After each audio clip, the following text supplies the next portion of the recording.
फिरोजाबाद से बड़ी खबर है। दिहुली हत्याकांड में सजा का ऐलान आज और 3 दोषियों को सुनाई जाएगी सजा। 24 दलितों की सामूहिक हत्या का मामला है। फिरोजाबाद की जसराना तहसील के दिहुली गांव में 18 नवंबर 1981 को डकैत संतोष और राधे के गिरोह ने 24 दलितों की हत्या कर दी थी। 44 साल बाद इस हत्याकांड के दोषियों को सजा का ऐलान होगा। मैनपुरी की अदालत सजा सुनाएगी। दरअसल डाकुओं की गैंग ने दिहुली गांव में जमकर लूटपाट करने के साथ ही सामूहिक नरसंहार की वारदात को अंजाम दिया था। 44 साल पहले हुए नरसंहार में 24 लोगों की मौत होने के साथ ही 9 लोग गंभीर रूप से घायल हुए थे। मामले में अदालत ने 3 लोगों को हत्या और अन्य गंभीर धाराओं में दोषी माना। ग्रामीणों ने दोषियों को फांसी की सजा देने की मांग की है।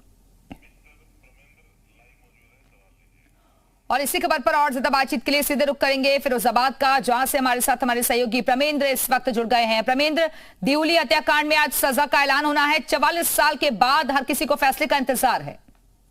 जी बिल्कुल, मैं बता दूं कि जिस तरह से 18 नवंबर 2081 को ये हत्याकांड सामूहिक नरसंहार हुआ था और उसमें 24 दलितों की हत्या कर दी गई थी। हालांकि संतोष और राधे गिरोह जो था उसने महज जिस तरह से हमारी जो गवाह बचे हुए हैं 44 साल बाद जिन्होंने इस लड़ाई को आगे बढ़ाया है, करीब आधा दर्जन से आधे ज्यादा गवाह जो थे उन्होंने इस लड़ाई को आगे किया था। उसमें से हमारी भूप सिंह से और जो 2-3 और हैं उनसे जब गाँव में बातचीत हुई तो उन्होंने बताया कि वो शाम बड़ी दर्दनाक और बेहद डरावनी शाम थी, जब शाम को 5:30-6 बजे के करीब ये पूरी की पूरी गैंग आई गांव में और आते ही इन्होंने ताबड़तोड़ फायरिंग कर और जो भी मिला था उस वक्त जहां घर पे, चाहे वो लेडीजें हो, चाहे बच्चे हो, चाहे बुजुर्ग हो, चाहे कोई भी व्यक्ति रहा हो, एक साथ 24 लोगों की हत्या की थी। तात्कालिक जो प्रधानमंत्री थी, सरकारें थी, वो भी इस पूरे मामले से हिल गई थी और उसी की वजह थी कि तत्काल 2 दिन बाद ही इंदिरा गांधी स्वयं इस गांव दिहुली में पहुंची थी और उसके बाद फिर एक सामूहिक निर्णय लिया गया था कि इसमें